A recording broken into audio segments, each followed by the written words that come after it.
Haujuk India da yamna kanna viral oiriba pawama kaino hai matamda India gi Tejas mase hopmet ni Indian manufacturer adugumbani masi Dubai gi air show mada chatpani adubu ngasi masi crash oikhre sini aduga pilot adusu sikre haina hairi aduga masi Air Force of India na masi confirm oru pawni sini Dubai gi air show se yamna kanna international country mayam dagi magi fighter jet ase puraklaga aphoba mongda amati thopa hiba kangbu kayana masi utpagi adugumba show ni sini namit ini humni changna hotnarakpa mas yam kana torakpusida masi unfortunately tadana kaikre adupu masi India gi oni yamna shocking pawni maramdi masi gi Tejas harise masi advertisement amani aduga India gi made ni na masi gi sina success ore ka mayam tara gi pumagdu utkaira ku matamda masi gi se country mayam amana pamla kadori leira kadori ni so masi just chaitheng ama Indian Air Force ta chaitheng am takre aduga 2024 dara kaino su ama Rajasthan ki Jaisalmer harisida masi air show to buda Tejas sikai ki sira handak sira ani thokne aduna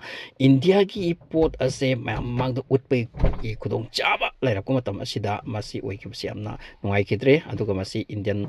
government ki Air Force department na so ase ase mun hai kre aduga ngasai ki pilot si su lai kidre haina tari pilot si ki imong manung du kyam nungai ramoy masi ti laira wani adupu India ki mi pun maksun nungai na kidre hairi ba Tejas ase light combat aircraft ni aduga mark ase koilai leiraga madai uru leiraga rolling toba aduga single seater ni rolling toraga makha amuk paita mathak paita si koilai leidana paira ko tang sida masi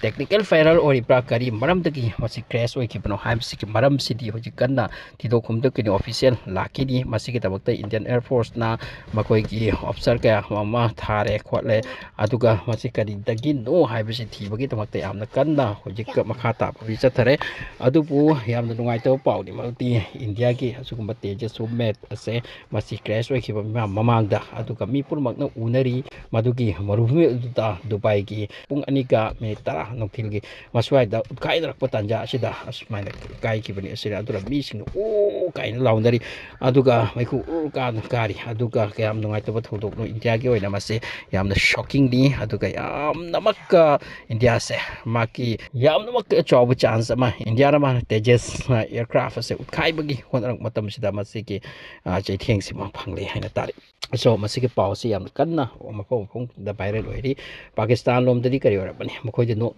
nak bani aha ha lore dana makoi gi Tejas kai renga city aduga makoi gi Air Force sing da pop Air Force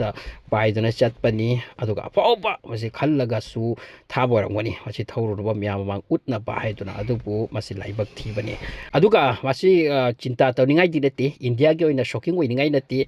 soiba ngamba asiti tamngam pote afaba gari su accident oi afaba driver su accident oi da banate atuna masida thawai pixel lubi kai mata darkar laite masiti haithoi sing toi bida he utpani adui matang du da kari kuma laibak thi dana tawru babu madu kai su oina lawningai date adu pu kangbu manano su yai India gi asugumba pot pu adu utte myam mang du utpada kai kre khot kya da madu sida ningam da ningai kai su laite maram di ahi basing ni apaw da utpase amjung apaw basing ni soidi se stand tor ka se apaw chana tor soi ngam tamngam ponte adubu India gi pot India gi masagi mat masagi homemade ama myam mangda utkhai bahari sisu yamda chokhat ngai wari abani adubu hojik masigi pawse ngang khongna hojik viral oiri nainari news kya da malti Tejas se karamaina crash oikibno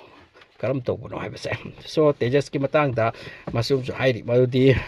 makoi ki foreign country la leba Rafale F-35 F-16 asim natraga su light combat aircraft ki category de hafet power ba India ki adung pot ni sini